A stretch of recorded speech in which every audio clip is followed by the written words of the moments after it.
So some people, their major objections, they don't see how it could possibly work. They think it must be some kind of crackpot idea. And so they're actually laying out some of the basic science is a good thing for them. But for other people, it's other issues are more important. Are they interested in seeing the future? You may actually have to have a long conversation with someone to even get them willing to consider coming out into the future, because so many people think the future is going to be a horrible place. We're going to be hunted down by Terminators, or be living in some kind of Mad Max, dystopia. And so that's something you have to really tackle, because I think that's a very poor assumption. I think it's a highly unlikely future. The most plausible future, in my view, is that, well, to understand what the future is likely to be like, you have to look at the past. And if you look back over human history, you see this clear trajectory over time of things getting better. People are getting healthier, wealthier, freer. Obviously, there's bumps up and down, like world wars and the Nazis and Stalin and so on. But overall, things get better for most people over time.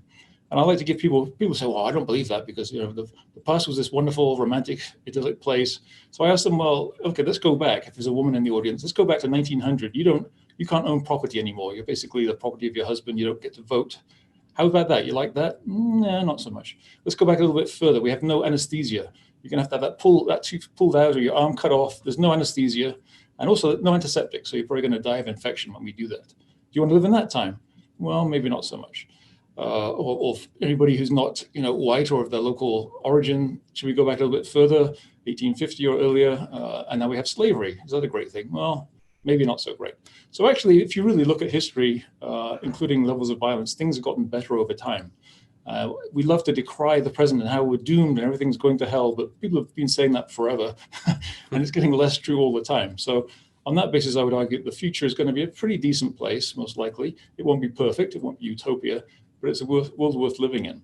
So if you're enjoying your life now, if you prefer getting up in the morning rather than dying, why wouldn't you want that to continue in the future? You make the Steven Pinker argument, or the Matt Ridley argument, about look at everything we've achieved in the past X amount of time, especially since the Enlightenment, and just pan that out on the graph another 100 years or a few hundred years, and let's imagine where we could get to.